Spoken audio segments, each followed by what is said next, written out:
Alright boys, welcome back to another video. Swaggy here. You can also find me over at Red Sox Palace. Today we're going to be talking about the trade deadline, and also we're going to get into the three All-Star selections that are representing the Red Sox this season. Yesterday, for those of you that missed it, we defeated the New York Yankees by a score of 3-0. We ended up taking 2 of 3 in that series. We did have a lead in the second game, but of course, let's just put it lightly, the bullpen imploded. That's putting it lightly.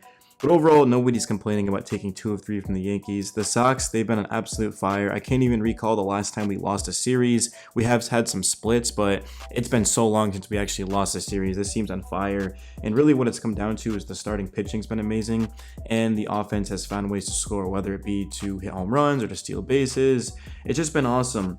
But the Sox, they're in a position right now to where they're not entirely sure what the next step is for this franchise, because at 49-40, you're in a position to where you're in the playoffs. You're in a position to where you can get all the way up to that #1 wildcard spot. But do the Red Sox legitimately believe that they can win a World Series? And to me, I don't know, as much as they don't, because if they thought that, there shouldn't be any hesitance towards buying at the deadline. But as we know, Rosenthal reported yesterday during the game that the Sox are undecided about should they buy or should they sell. Kenley Jansen's a guy that they could trade and get a lot for him. There's going to be other guys as well on this roster that teams are going to want. The biggest one probably would be Tyler O'Neill's a guy that a lot of teams would certainly want to bring over. But if you're Boston, you've got to understand that you add in a couple more pitchers to this team, you added another middle infielder, and you legit could win the World Series, or you could make some noise in the playoffs and have a deep run. And that's something that I feel like Red Sox fans definitely deserve, because the past couple of seasons, this team just hasn't been very good.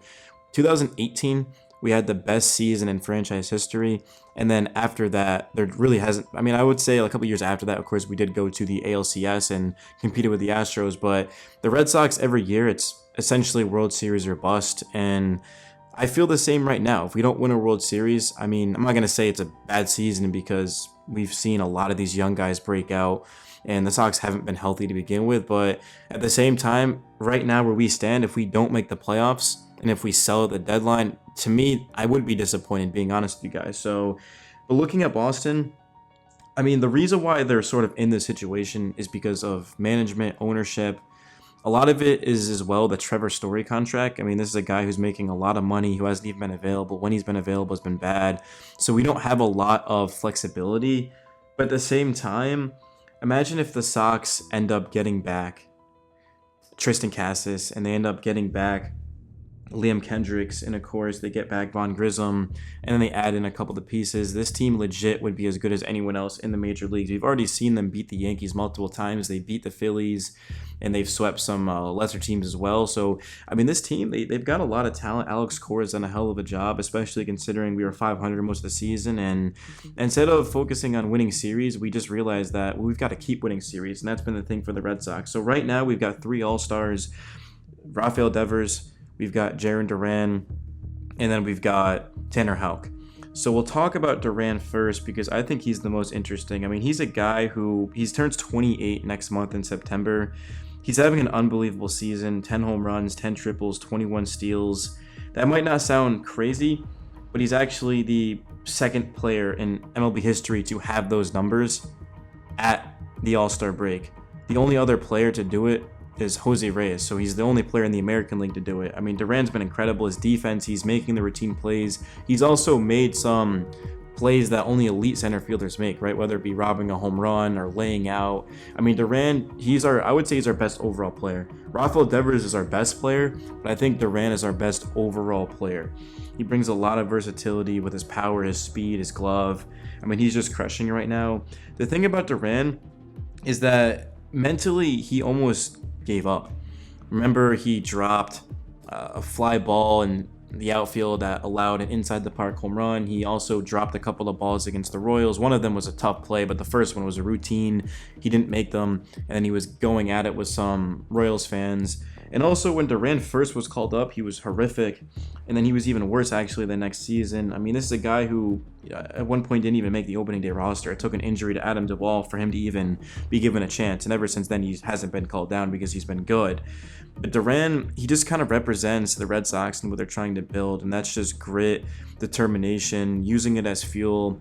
Duran even spoke about how a lot of the fans wanted him gone, and it's not even taking a shot at the fans because, again, if you're on the Red Sox and you're not playing well, they're going to let you hear about it. I mean, that's just where we're at to this point, but Duran used it as motivation. He got better, and now he's one of the most loved players in this organization. He's crushing it. And then Tanner Houck's a guy who he's putting together one of the more dominant starting seasons for a Red Sox pitcher since Roger Clemens and Pedro Martinez. The guy just doesn't give up home runs. He strikes out batters. He doesn't walk batters. He goes deep into games. He's just a walking 5-6 plus inning guy. Good stuff. Continues to get better. I mean, I don't even know if he's had a bad start this season. He legitimately just continues to be electric. It's sort of the opposite of Brayan Bello, who I don't know if he's had a good start this season, whereas Houck, I don't know if he's had a bad start. I mean, he's just crushing it. And then you've got Rafael Devers, who just seems to be aging.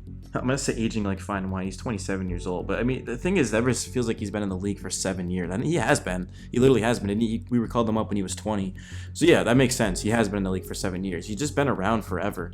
And Devers, he's improving in the field. He had a barehanding play yesterday. I mean, we talk about the home runs. They were awesome. But my favorite Devers play yesterday was the barehander because he consistently never made those plays. And now he's starting to make them. And it's just been an awesome thing to see. But I'm trying to pull up Devers' numbers for you guys because I know I wrote them down in my notes. I mean, they're incredible. I mean, you talk about power. Yeah, I mean, he's got 21 home runs, 55 RBIs.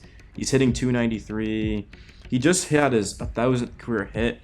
Of course, he had 2 home runs yesterday, like I said, and Devers did speak to the media, said, quote, "I'm super happy to be back in the All-Star game. I'm also thankful to God, to my coaches, teammates, and the whole organization as well, who helped get the best out of me," end quote.